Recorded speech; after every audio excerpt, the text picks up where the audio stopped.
싶어 합니다. 서로 인사드리겠습니다. 잘 오셨습니다.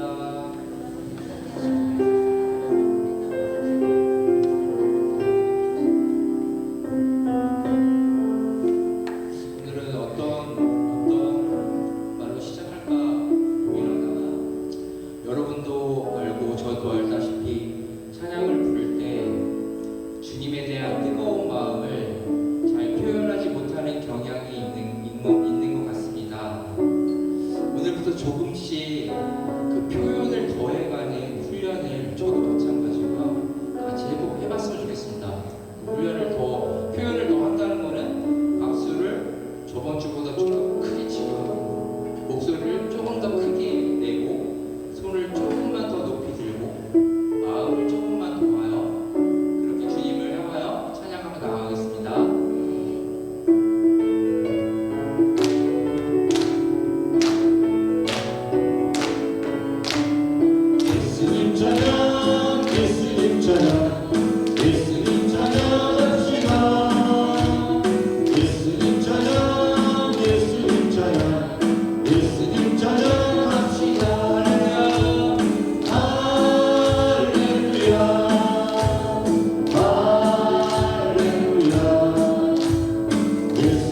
히브리서 12장 4절에서 13절 말씀을 제가 한 절 여러분이 한 절 기록하며 읽겠습니다.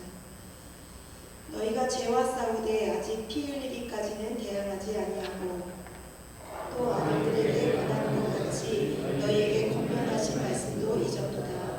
일러스되 내 아들아 주의 징계하심을 경히 여기지 말며 그에게 꾸지람을 받을 때에 낙심하지 말라. 주께서 그 사랑하시는 자를 징계하시고 그가 받아들이시는 아들마다 채찍질 하심이라 하였으니 너희가 참으로 징계를 받기 위함이라. 하나님의 아들과 같이 너희를 괴로워하시나니 어찌 아버지가 징계하지 않는 아들이 있으리요. 징계는 다 받는 것이거늘 너희에게 없으면 사생자요 친아들이 아니니라.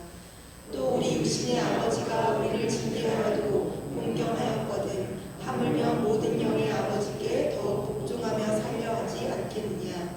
그들은 잠시 자기의 뜻대로 우리를 징계하였거니와 오직 하나님은 우리의 유익을 위하여 그의 거룩하심에 참여하게 하시느니라.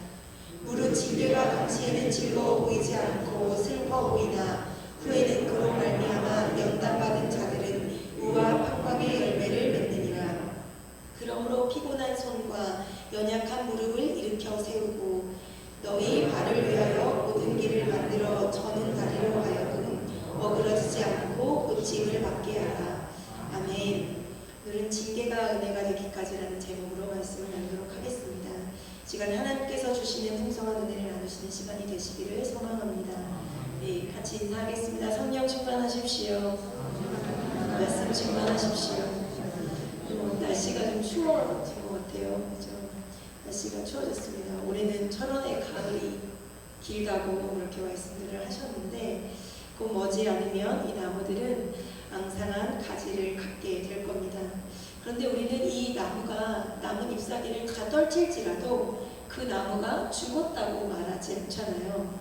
잎사귀가 모두 떨어졌다고 해서 바람이 쉼없이 흔들리고 눈이 하얗게 덮였다고 해서 그 나무가 죽었다 이렇게 말하지 않습니다. 여러분 봄에 피는 목련을 기억하고 계시죠? 여러분 철원에도 목련이 피죠? 제가 봄을 여기서 보내지 않아가지고 여러분 한겨울 매서운 바람이 불기 시작하면 여러분 이 봄바람이 그러니까 불기 전부터 이 가을부터 이 목련의 눈꽃이 통통하게 이제 물을 올리기 시작합니다. 그리고 나면 이제 봄이 되면 하얗게 꽃을 피우죠. 그 박정희 대통령의 재직 당시에 베트남 대통령인 티우 대통령이 우리나라를 오게 되었습니다. 그런데 한참 이렇게 목련이 피는 계절에 이제 청와대에 방문하게 되었다고 합니다. 그런데 그 청와대 뒤뜰에 핀 그 목련을 보고 계속 감탄을 했다고 해요. 그래서 이 티우 대통령이 베트남으로 돌아갈 때 박정희 대통령이 좋은 목련나무를 하나 선물했습니다. 그런데 이 티우 대통령이 이 작은 목련나무를 가져다가 얼마나 정성스럽게 돌봤겠어요. 이 하얀 꽃을 보기 위해서. 그런데 이 기후 때문에 이 무성한 나무로 이제 자라게 되었습니다. 잎도 무성하고 나무도 이제 키가 크게 되었겠죠. 그런데 자꾸 해가 지나면 지날수록 이게 꽃을 피우는 게 아니라 무성한 나뭇잎만 계속해서 내는 겁니다. 그래서 이 티우 대통령이 한국에 편지를 보내게 되었습니다. 무슨 영문인지 나에게 준 이 나무가 꽃을 피우지 않습니다. 왜 내가 가져간 나무가 하얀 꽃을 피우지 않을까요? 이 박정희 대통령이 이제 서울대학교 농업대학 교수에게 이것을 물었습니다. 왜 이 목련꽃이 꽃을 피우지 않을까요? 그 이유는 바로 겨울입니다. 그러니까 잎사귀를 떨구고 매서운 그 바람을 맞아야만 꽃을 피울 수 있다는 거죠. 매서운 바람과 눈보라를 견뎌야만 목련은 꽃을 피웁니다. 이게 봄에 피는 꽃들의 특징이잖아요. 여러분 베트남은 나무들의 잎이 무성하고 나무는 클 수 있지만 꽃을 피우지 못하는 이유입니다. 그러니까 꽃을 피우기 위해서는 반드시 추운 겨울을 지내야 한다는 것이죠. 찬 바람을 견디고 눈보라를 견뎌야 꽃을 피울 수 있습니다. 그러니까 고난을 통과해야 꽃을 피울 수 있다는 이야기입니다. 여러분 하나님을 믿는 많은 성도들이 고난의 이유에 대해서 묻습니다. 왜 믿는 자에게 고난을 주시는가? 왜 믿는 자에게 가난과 역경과 시련과 문제가 찾아오는가? 그리고 고난의 유익에 대해서도 묻습니다. 지금 나에게 있는 질병이 내 인생에 유익이 있는가? 지금 내 인생의 가난이 내 인생에 유익이 있는가? 지금 나에게 닥쳐온 문제와 환난이 내 인생에 유익이 있는가? 그런데 하나님께서 오늘도 분명하게 말씀하십니다. 우리에게 징계를 주심은, 우리에게 고난을 주심은 분명한 이유와 목적이 있다는 사실입니다. 여러분 많은 성도들이 천국에 들어가는 것을 확신하면서도 하나님의 나라에 가기를 원하면서도 하나님을 믿으면서 고난을 맞이하는 것을 두려워합니다. 많은 성도들이 하나님의 사랑 안에 거하기를 바라면서도 예수 그리스도와 같은 고난과 징계를 받을까봐 두려워합니다. 골치 아프고 대책 없는 문제들 앞에서 불평하고 원망합니다. 끝나지 않는 문제, 그러니까 해결되지 않는 문제 앞에서 낙심하고 좌절하게 된다는 것입니다. 반복되는 삶 속에서 성숙하고 더 인내하기보다는 때로 핑계하면서 책임과 의무를 저버리고 살아가기를 반복한다는 것이죠. 그런데 오늘 예수님께서는 우리가 어떻게 살아야 하는지를 분명하게 말씀하고 계십니다.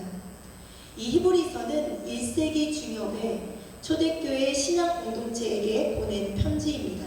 쉽게 이야기하면 히브리인들에게 보낸 편지입니다. 원래는 유대인이었다가 이제 예수 그리스도를 믿기로 결단하고 신앙하는 사람들을 위한 편지입니다. 초대교회에는 여러분이 잘 아시는 것처럼 많은 위협이 있었습니다. 그러니까 유대인이기를 포기한 사람들은 유대인들에 대한 그런 권리를 박탈당했습니다. 그러니까 민족으로부터 박해를 당했다는 거죠. 그런데 그 박해만 있는 것이 아니라 로마로부터 황제 숭배를 하지 않는다는 이유로 또 밖에서도 박해를 받았습니다. 그러니까 히브리인들이 안과 밖에서 많은 박해를 당했다는 거죠. 그런데 이 안과 밖의 고난 가운데 처한 이 히브리인들에게 바울은 따뜻한 위로만 전한 것이 아니라 그들이 바라보아야 할 것, 그들이 가져야 할 가치를 분명하게 이야기합니다. 여러분, 오늘 본문을 통해서 우리에게 주어진 고난과 징계가 은혜가 되시는 시간이 되시기를 소망합니다. 그리고 오늘 본문을 통해서 몇 가지 기도의 제목을 삼도록 하겠습니다. 첫 번째는 고난 받는 자가 진짜 아들입니다. 여러분, 하나님의 진짜 자녀이십니까? 여러분, 그렇다면 우리가 고난받게 되어 있다는 거예요. 오늘도 나의 인생 가운데 고난이 있다고 생각하십니까? 그렇다면 우리가 하나님 안의 진짜 아들이라는 사실입니다. 하나님의 진짜 아들이 되기 원하십니까? 그렇다면 예수 그리스도와 함께 고난받기를 동참하셔야 된다는 거죠. 나의 인생 가운데 오는 시험과 환난이 당연하다는 사실입니다. 하나님께 받는 책망, 그리고 징계, 그리고 믿음의 시험이 당연하다는 거예요. 여러분, 제가 청년 목회를 할 때 청년들에게 묻던 질문이 있었습니다. 여러분, 우리를 살게 하는 삶의 원동력이 무엇입니까? 그러니까 여러분, 오늘 예배당에 나오고 여러분, 오늘 내가 삶을 살게 하는 그 힘이 무엇이냐는 거예요. 내가 사는 이유, 봉사의 이유, 예배의 이유가 어디에 있습니까? 여러분, 대답해 보십시오. 그 원동력은 오늘 살아계시는 하나님이시라는 사실입니다. 여러분, 나만 살아있는 것이 아니라 내가 믿는 그 하나님께서 살아계시다는 사실이죠. 그렇기 때문에 오늘 내가 살게 되고 내가 하나님을 예배하게 되고 그리고 내가 봉사하게 되고 내가 하나님을 예배하게 된다는 사실입니다. 여러분, 그러면 제가 이 원동력에 대해서 묻고 나서 또 하나 묻는 것이 있습니다. 그것이 무엇이냐면 진짜 하나님을 믿습니까? 라는 질문입니다. 여러분, 진짜 하나님을 믿으십니까? 여러분, 정말 여러분이 구원 받으셨습니까? 여러분, 이 질문을 받으시면 여러분, 저는 어떤 질문이 제일 좋았냐면 제가 광림교에 있을 때 늘 이거를 물어보시거든요. 하나님 사랑하시면 아멘 하십시오. 이렇게 꼭 하세요. 여러분, 저는 이게 참 좋았어요. 누가 저한테 하나님 사랑하냐고 물어봐요. 아무도 궁금해하지 않아요. 그런데 누군가 저에게 하나님 사랑하냐고 물어보면 제가 큰 소리로 아멘 할 수 있잖아요. 그게 참 행복하고 좋더라고요. 여러분, 여러분에게 진짜 하나님 믿으십니까? 그러면 정말 아멘 크게 하셔야 돼요. 여러분, 진짜 구원받은 하나님의 자녀이십니까? 그렇게 물어보면 아멘 크게 하셔야 된다고요. 여러분, 누가 여러분의 구원에 관심이 있습니까? 여러분, 누가 여러분이 왜 살아가는지에 관심이 있어요? 아무도 관심이 없거든요. 여러분, 우리가 아이들의 공부를 잘하는 것보다 좋은 직장에 들어가는 것보다 아이들이 건강한 것보다 아이들의 이름이, 우리 청년들의 이름이, 나의 이름이 생명록에 기록되는 것이 중요하다고 믿으십니까? 여러분, 이것을 믿으시면 이렇게 가르치셔야 되거든요. 우리 아이가 건강한 것보다, 우리가 좋은 학교에 가는 것보다, 우리가 좋은 직장에 다니는 것보다, 좋은 가정을 이루는 것보다 우리 아이가 예배하는 것이, 하나님께 기억되는 것이 더 중요하지, 이런 마음이 있으시다면 이렇게 사셔야 되거든요. 여러분, 세상에서 손가락질 받는 것이 중요합니까? 아니면 하나님 안에 진짜 자녀로 세워지는 것이 중요합니까? 여러분, 지금 히브리서는 이것을 분명히 하라고 우리에게 이야기합니다. 고난을 받는다는 것은 우리가 오늘도 징계를 당하고 상처를 받고 세상으로 버림을 받을지라도 진짜 내가 하나님의 아들이라는 증거를 받는다는 사실입니다. 히브리서 12장은 예수 그리스도의 십자가 지심을 이야기하고 있습니다. 예수 그리스도는 이 세상에 오신 목적이 분명했습니다. 그분은 하나님의 아들로 이 세상을 구원하기 위해서 오셨죠. 그리고 그 길은 행복하고 즐겁거나 기쁜 길이 아니었습니다. 태어나서 죽기를 바라는 사람이 없잖아요. 그런데 예수 그리스도의 삶의 목적은 죽음에 있었습니다. 예수님은 변하지 않는 제자들로 고단하셨고, 그리고 제자들이 자신을 부인할 것을 알고 계셨습니다. 그리고 자신의 십자가의 길이 혼자 가시게 될 것을 본인이 아셨다는 거죠. 머리 둘 것도 없으셨고 밤새도록 기도하는 날이 많았습니다. 여러분, 그렇다면 왜 예수님께서 잠을 이루지 못하고 왜 기도하셨을까요? 여러분, 그것은 우리를 사랑하셨기 때문입니다. 이 세상을 사랑하셨기 때문입니다. 그러니까 그 안타까움이 잠을 자지 못하게 하고 기도하게 하셨다는 거죠. 그 사랑으로, 그 안타까움으로 사명 앞에서 도저히 가만히 있을 수가 없었기 때문입니다. 그렇게 여러분, 고난을 받는 우리에게 하나님께서 무엇이라고 말씀하시냐면 히브리서 12장 1절과 2절을 다 같이 읽겠습니다. 이러므로 우리에게 구름과 같이 둘러싼 허다한 짐들이 있으니 모든 무거운 것과 얽매이기 쉬운 죄를 벗어버리고 인내로써 우리 앞에 강한 경주를 하며 믿음의 주요 또 온전케 하시는 이인 예수를 바라보자. 그는 그 앞에 있는 기쁨을 위하여 십자가를 참으사 부끄러움을 개의치 아니하시더니 하나님 보좌 우편에 앉으셨느니라. 아멘. 예수 그리스도께서 우리에게 말씀하시는 것은 인내하라는 말씀입니다. 우리를 얽매는 죄를 벗어버리라고 말씀하십니다. 십자가에서 피 흘리신 예수님을 바라보라고 이야기하십니다. 예수님이 십자가를 참으시고 세상의 부끄러움을 참으시고 우리를 사랑하셔서 그 모든 일을 이루셨듯이 그 믿음으로 살아가라, 그렇게 말씀하시는 거죠. 여러분, 믿음의 자녀가 왜 고난받는 줄 아십니까? 오늘 히브리서 12장 4절과 5절에 이렇게 되어 있습니다. 다 같이 읽겠습니다. 너희가 죄를 싸우되 아직 피 흘리기까지는 대항하지 아니하고 또 아들들에게 권하는 것 같이 너희에게 권면하신 말씀도 잊었도다. 일렀을 때 내 아들아, 주의 징계하심을 경히 여기지 말며 그에게 꾸지람을 받을 때에 낙심하지 말라. 아멘. 여러분, 하나님의 자녀가 세상에서 하는 싸움이 어떤 싸움입니까? 피를 흘리는 싸움입니다. 여러분, 세상에서 우리가 죄와 싸우고 세상과 싸우는 싸움이 그저 다투는 싸움이 아니라 죽고 사는 전쟁이라는 거죠. 여러분, 반드시 생명을 담보로 하는 싸움이라는 사실입니다.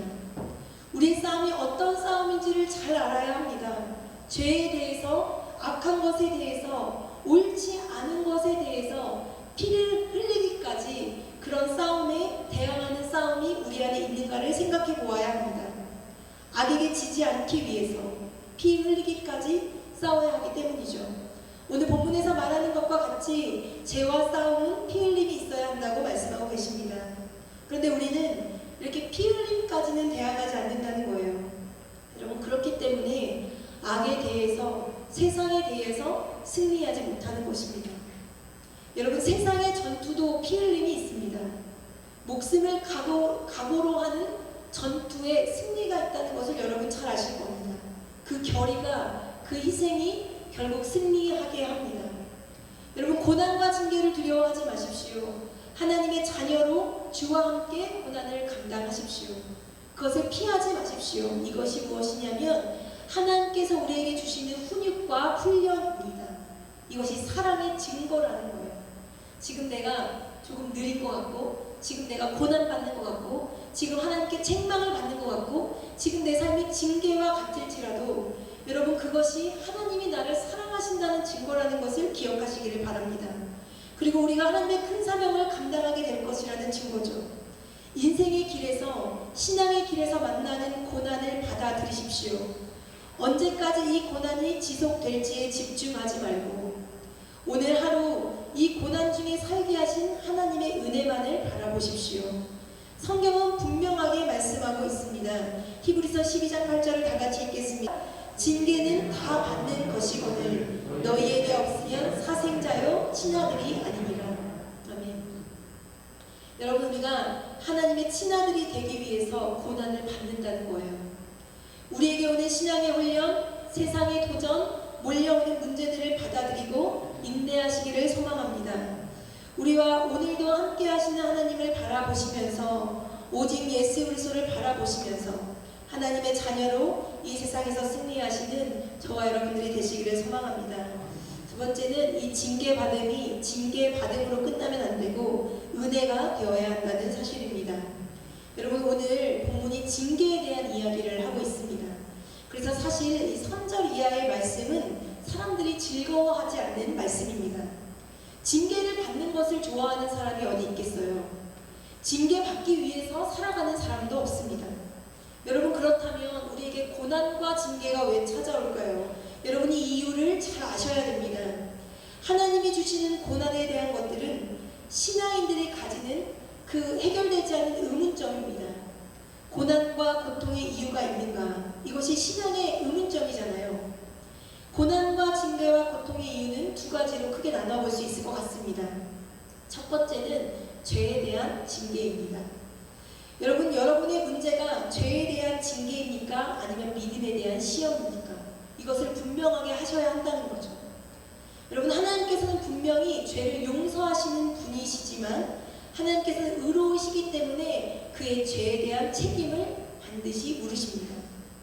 성경은 하나님의 심판과 징계 그리고 용서와 사랑에 대한 이야기를 담고 있습니다. 그래서 하나님께서는 이 죄의 무게가 감당하기 어려울 때 그때마다 심판하셨습니다. 노아의 방주를 기억해 보십시오. 노아의 방주를 만들게 하셨을 때에 성경에는 이 죄가 이 세상에 관영하였다, 가득 찼다고 말씀하셨습니다. 아브라함을 택하심도 이 죄악된 세상에 하나님의 뜻을 이루기 위함이었습니다. 그리고 아브라함의 실수로 이스라엘 백성들은 애굽에서 430년의 종살이를 하게 되었습니다. 그것도 죄에 대한 책임이죠. 이스라엘 백성의 불평과 불만이, 그 불신앙이 그들을 40년 동안 그 광야를 거닐게 만든 것도 죄에 대한 징계입니다. 그들의 믿음 없음이, 그들의 불신앙이 하나님의 준비하신 땅에 들어가지 못하게 했다는 거죠. 여러분이 죄의 무게는 결국 어떻게 되었느냐? 계속한 불신앙과 이 죄의 무게는 결국 주 예수 그리스도께서 이 땅에 오시게 했습니다. 그러니까 죄로 징계받음이 합당하다는 거죠. 그래서 주 예수 그리스도께서 죽으셨다는 거예요. 여러분, 우리가 진정으로 회개하는 것은 내가 오늘 잘못했습니다 라고 고백하는 것뿐만 아니라 내가 그 죄에 대한 책임을 지는 겁니다. 그것이 진정한 회개라는 거죠. 여러분, 그래서 회개가 단순히 잘못했음을 인정하는 것뿐만 아니라 그 결과를 내가 받아들이는 것도 회개입니다. 두 번째 징계와 고난은 믿음의 시험입니다. 여러분, 이것은 우리를 넘어뜨리기 위한 유혹이 아닙니다. 내 믿음의 위치가 어디에 있는지 내 믿음을 확인하는 시험이라는 거죠. 히브리서 11장에 보면 그 소개하는 믿음의 선진들을 보십시오. 고난을 받지 않는 자가 없었습니다. 생명을 걸지 않는 자가 없었습니다. 고난받고 버림받고 징계받지 않는 자가 없었습니다. 그들이 하나님의 믿음의 증인으로 남을 수 있었던 이유는 그 믿음의 시험을 잘 통과했기 때문입니다. 그러니까 하나님이 우리에게 고난을 주시는 이유는, 오늘 우리에게 징계를 주시는 이유가 무엇입니까? 바로 우리의 믿음이 어디에 있는가를 알게 하시기 위함입니다.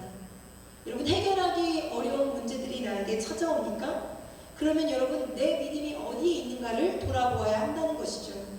하나님께서 내 믿음이 어디에 있는가를 보시기 원하시고 그리고 더욱더 믿음으로 강건히 세워지기를 원하신다는 사실입니다. 히브리서 12장 10절을 다 같이 읽겠습니다. 그들은 잠시 자기의 뜻대로 우리를 징계하였거니와 오직 하나님은 우리의 유익을 위하여 그의 거룩하심에 참여하게 하시느니라. 아멘. 여러분, 기억하십시오. 하나님의 뜻대로 우리가 시험을 받습니다. 여러분, 하나님의 뜻대로 우리가 징계를 받습니다. 그러나 그것이 우리의 유익 때문이라고 말씀하십니다. 그러니까 지금의 고난이나 지금의 문제나 지금의 형편과 상황이 우리의 유익을 주시기 위함이라는 거죠. 중요한 것이 무엇입니까? 오늘의 아픔과 문제가 그것으로 끝나는 것이 아니라 그것이 은혜가 되게 해야 된다는 사실입니다. 지금의 징계가, 지금의 고난이 하나님의 은혜가 될 때까지 인내하고 기도해야 한다는 것이죠. 중요한 것은 징계를 받음이 아니라 고난을 당함이 아니라 지금 내가 상처 가운데 있는 것이 중요한 것이 아니라 그것이 어떻게 은혜와 영광이 되게 하느냐입니다. 여러분 다니엘을 생각해 보십시오. 다니엘은 죄가 없습니다. 다니엘은 그렇지만 자신의 민족의 죄를 자신의 죄처럼 죄로 삼고 기도했습니다. 자신의 민족의 죄를 뒤집어쓰고 회개하는 삶을 살았습니다.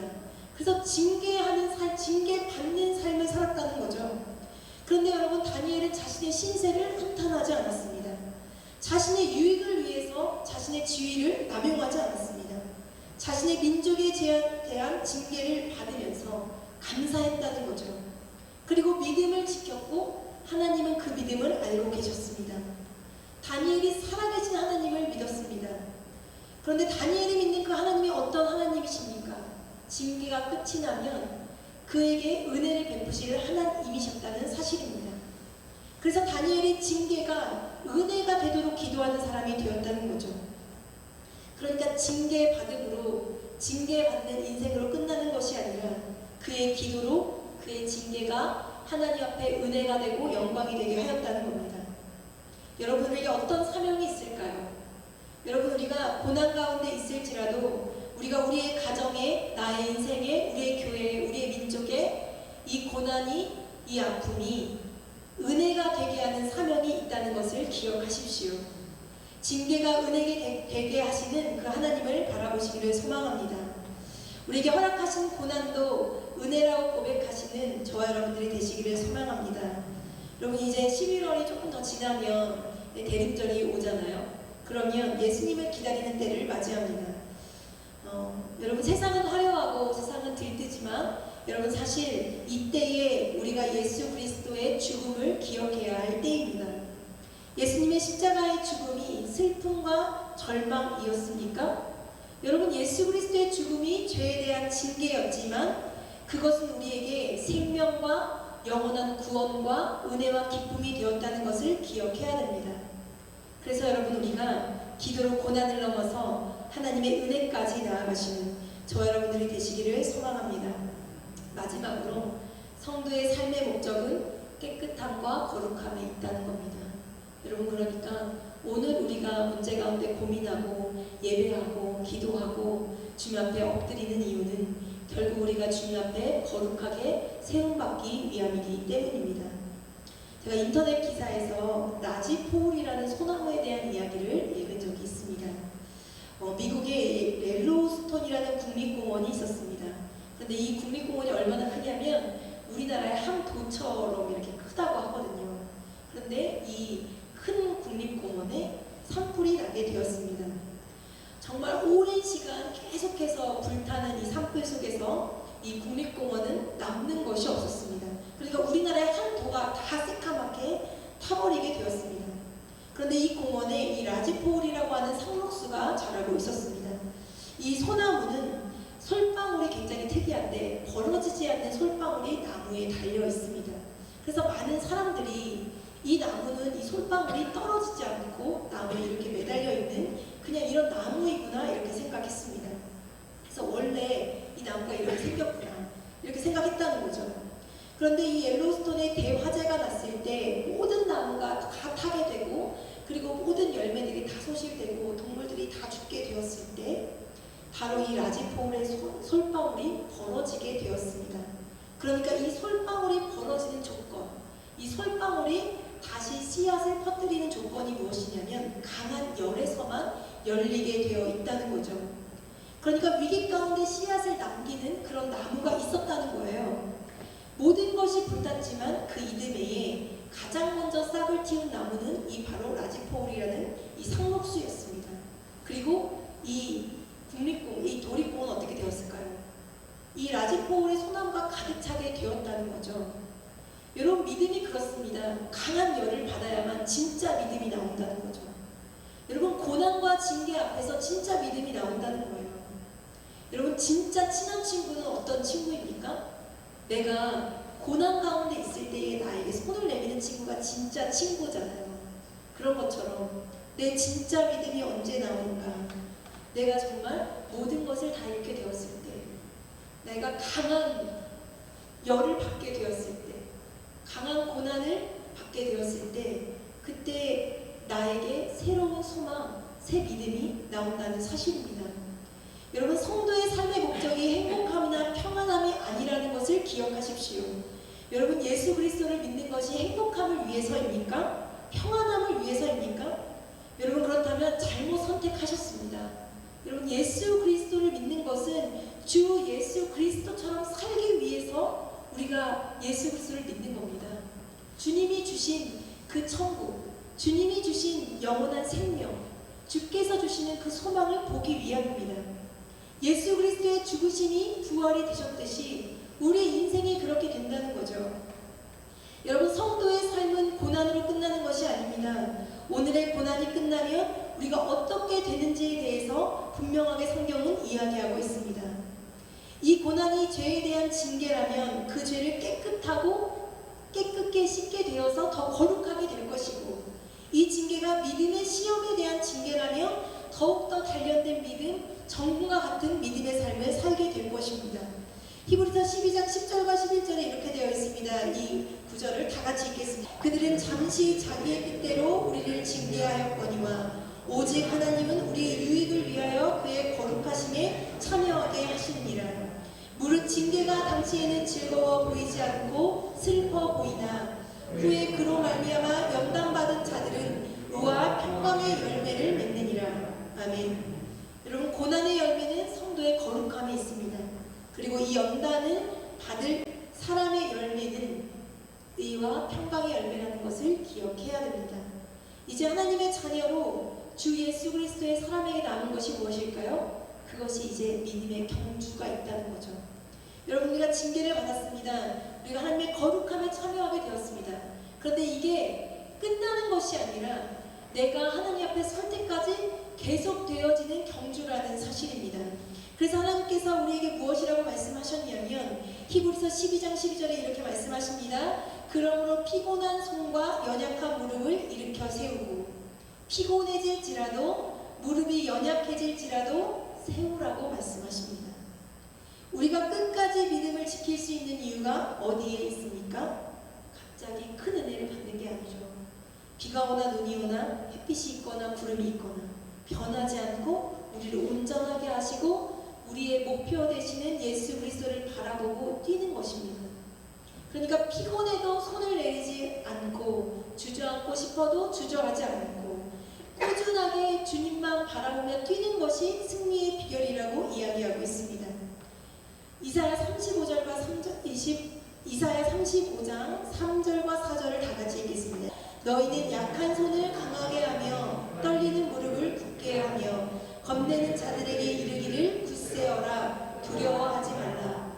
보라, 너희 하나님이 오사 보복하시며 갚아주실 것이라. 하나님이 오사 너희를 구하시리라 하라. 아멘. 여러분, 믿음의 경주를 하다가 피곤해서 손을 내리고 싶을 때 하나님께서 나의 손을 들어주신다는 겁니다. 여러분, 내가 경주를 하다가 내 무릎이 연약해져서 막 흔들릴 때 하나님께서 나에게 내 무릎을 강하게 하신다고 약속하셨습니다. 여러분, 그래서 우리가 피곤하고 고난 가운데 있을지라도, 아직 해결되지 않는 문제 가운데 있을지라도 손을 내려서는 안 됩니다. 여러분, 피곤하고 어려워도 무릎이 흔들릴지라도 주님을 끝까지 의지하고 계속해서 뛰어가야 합니다. 여러분, 달릴 때 중요한 것이 무엇인 줄 아십니까? 여러분, 길입니다. 육상에 레일이 있잖아요. 여러분, 그런데 아무리 빨리 뛰어도 자기의 레일을 벗어나면 실격입니다. 여러분, 1등을 했더라도 그 레일을 벗어나면 소용이 없다는 거죠.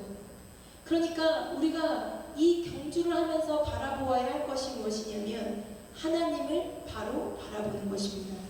히브리서 12장 13절에 이렇게 이야기하고 있습니다. 너희 발을 위하여 고는 길을 만들어 저는 다리로 하여금 어그러지지 않고 고침을 받게 하라. 아멘.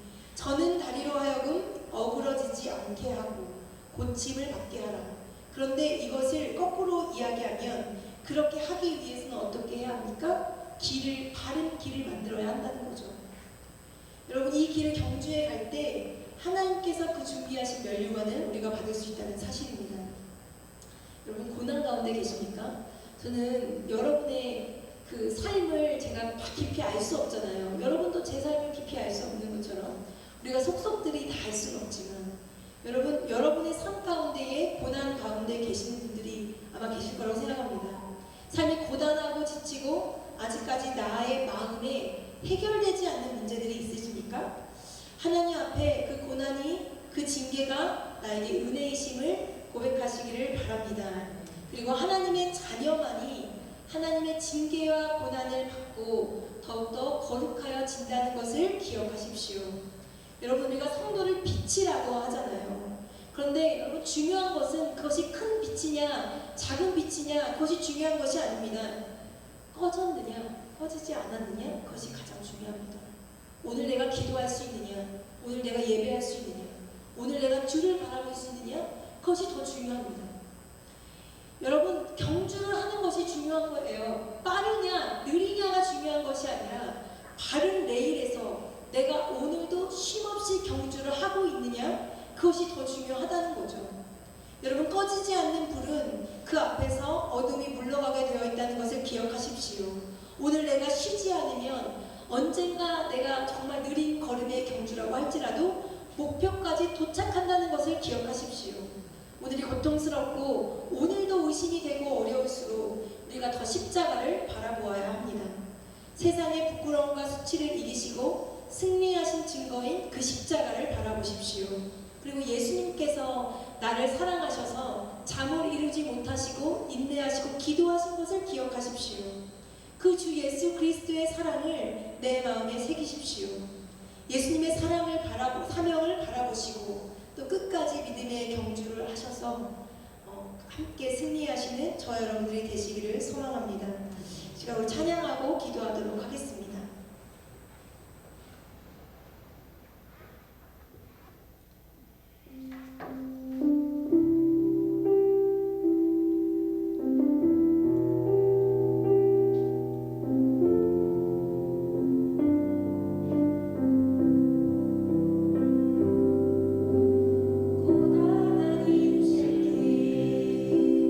힘겨운 오늘도 예수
채워지고 또 정리되어야 될 것들이 있습니다.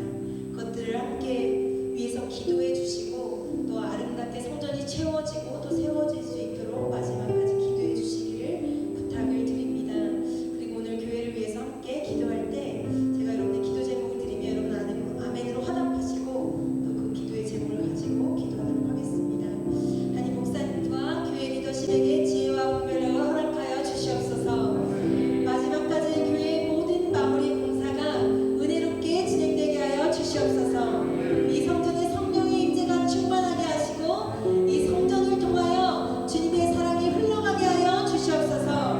우리 천안 만나교회가 만민이 기도하는 집 복음의 전초기지로 세워 주시옵소서. 우리 교회를 통하여 잃은 영혼들이 회복되게 하시고 믿음의 다음 세대들이 주님을 만나며 믿음의 사람들로 세워지게 하여 주시옵소서. 성전 곳곳마다 부족함 없이 채워지게 하시고 필요한 재정과 물질과 지혜를 넘치도록 부어 주시옵소서. 우리가 이 시간 아멘한 기도의 제목을 가지고 준비하는 그 세 번 부르고 기도하겠습니다. 주여 주여 주여 하나님의 감사드립니다. 온전히 기도하며 나아갈 수 있게 하여 주시옵시고 아버지의 삶 가운데 아버지 주신 고난과 아버지 그 징계를 통하여서 은혜를 고백하는 귀한 시간 내 주도 주께서 붙들어 잡아서 아버지 모든 것이 나에게 주신 은혜를 고백할 수 있게 하여 주시고 아버지 내가 아버지 것들을 통하여서 더욱더 믿음의 사람을 세워질 수 있도록 주께서 아버지 함께 해주시고 아버지 끌어주셔서 아버지 우리 교회 가운데 아버지 예배하게 하시며 감사를 드립니다. 아버지 예배로 주께 더욱더 가까이 나아갈 수 있게 하여 주시고 아버지 간단한 아버지 순종이 온전히 아버지 앞에 끌어낼 수 있도록 주께서 붙들어 주시고 아버지 함께 하여 주셔서 아버지 나는 목사님 교회 리더십과 지혜와 분별력을 도와여 주셔서 아버지 지혜와 지혜를 도와여 주셔서 아버지 주께 아버지 남은 시간마다 주께서 아버지 함께 하여 주시옵시고 아버지 기도의 사명 아버지 예배의 사명을 끝까지 감당할 수 있게 하여 주시옵시고 아버지 성전 아버지 예배를 사고 기도를 받는 귀한 아버지 사명을 낼 수 있도록 주께서 아버지 함께 하시고 아버지 끌어주셔서 아버지 이제 마지막 공정이 남았습니다. 아버지 목사의 모든 은혜가 아버지 은혜를 끼치게 될 수 있게 하여 주시옵시고 아버지 성전 가운데 아버지 기도가 멈추지 않게 하여 주시옵시고 아버지를 끝까지 아버지 함께하며 아버지 목사가 마무리게 되게 아름답게 마무리할 수 있도록 주께서 들어주시고 아버지 함께 하여 주셔서 아버지 성전의 성령의 임재가 충만할 수 있게 하여 주시고 아버지 성전을 통하여 주님의 사랑을 흘러갈 수 있게 하여 주시고 아버지 성전을 통하여서 아버지 많은 사람들이 아버지 주께 돌아오는 귀한 역사에 일어날 수 있도록 주께서 들어주셔서 주께서 기뻐하시는 성전이 될 수 있게 하여 주시고 아버지 주께서 아버지 주께서 비전을 이루는 귀한 교회 될 수 있도록 주께서 들어주시고 함께 하여 주셔서 천안 만나 교회가 만민이 기도를 힘들게 하여 주셔서 복음의 전쟁이 되게 하여 주셔서 많은 이런 영혼들이 회복되며 아버지 돌아올 수 있는 능력을 들어주시고 아버지 무엇보다도 믿음의 다음 세대가 세워지며 주님을 만나 믿음의 사람으로 세워지는 귀한 일의 역사가 일어날 수 있도록 주께서 아버지 함께 하여 주시고 들어주셔서 성전 곳곳이 아버지 이제 정리되고 아버지 채워집니다. 부족함 없이 주님 채워주시옵시고 필요한 재정과 물질과 지혜를 넘치도록 부어주셔서 아버지 모든 들 주께 영광이 될 수 있도록 주께서 들어주시고 아버지 함께 하여 주셔서 아버지 우리 부족하고 연약하여서 아버지 우리 엎드릴 수 없사오나 주께서 아버지 주님을 기억할 수 있게 하여 주옵시고 언제나 세상을 바라보고 나아갈 수 있게 하시며 아버지 교회를 향하여 삶을 기도할 때마다 주께 믿기는 개념을 열어주셔서 온전히 함께 엎드려 기도할 수 있도록 주께서 들어주시고 함께 하여 주셔서 오직 주님을 의지할 수 있게 하여 주옵시고 아버지 우리 약한 무릎과 아버지 우리 가운데 아버지 내려올라면 그 손을 붙들어 주셔서 온전히 주 앞에 선 앞에 기도하는 귀한 사람들로 주께서 세우시고 아버지 끌어주셔서 온전히 주 앞에 세워지는 귀한 일이 될 수 있도록 주께서 붙들어 주셔서 온전히 주 앞에 설 수 있도록 주께서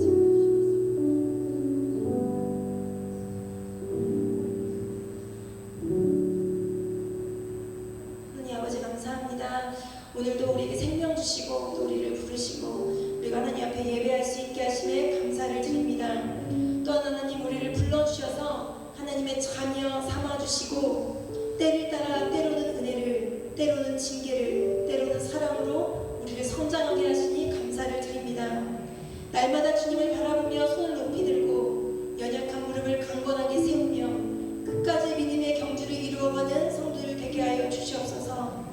그래서 언제나 하나님의 자녀로 빛과 소금된 사명을 감당하게 하시고 하나님이 우리의 인생 가운데 주신 사명을 온전히 감당하는 귀한 천안 만나 교회 성도들 되게 하여 주시옵소서. 하나님 주께서 사랑하시는 천안 만나 교회에 성전 건축 축제의 아름다운 기회를 허락하여 주시고 오늘도 아버지 세워진 이 성전에서 하나님을 예배하게 하심을 감사드립니다. 하나님 이 성전에 하나님의 임재가 충만하게 하여 주시옵소서. 예배하는 우리의 마음에도 성령 하나님 임재하셔서 하나님의 뜻을 알게 하시고 말씀을 들을 때마다 결단하게 하시고 주님 앞에 엎드려 기도하는 귀한 성도들 되게 하여 주시옵소서. 교회의 아름다운 외형보다 더욱더 아름답고 귀한 기도를 쌓는 일에 헌신하게 하시고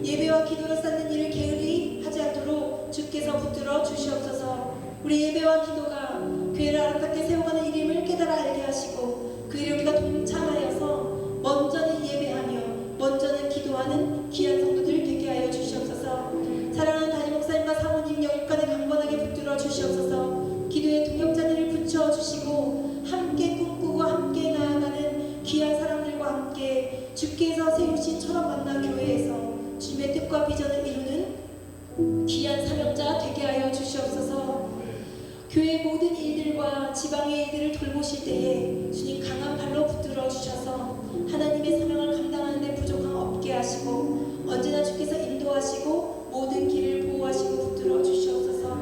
돌아가는 우리의 가정 가운데도 함께 하시고 우리가 말씀으로 가정에서 열매를 거두며 하나님 안에서 주께서 주신 사명자로 가정에서도 살아가게 하여 주시옵소서. 우리 예배를 받으시는 예수 그리스도의 이름으로 기도드리옵나이다. 아멘. 기도하겠습니다. 하늘에 계신 우리 아버지여, 이름이 거룩히 여김을 받으시오며 나라의 임하옵시며 뜻이 하늘에서 이룬 것 같이 땅에서도 이루어진다. 오늘날 우리에게 일용할 양식을 주옵시고 우리가 우리에게 죄 지은 자를 사하여 준 것 같이 우리 죄를 사하여 주옵시고 우리를 시험에 들게 하지 마옵시고 다만 악에서 구하옵소서.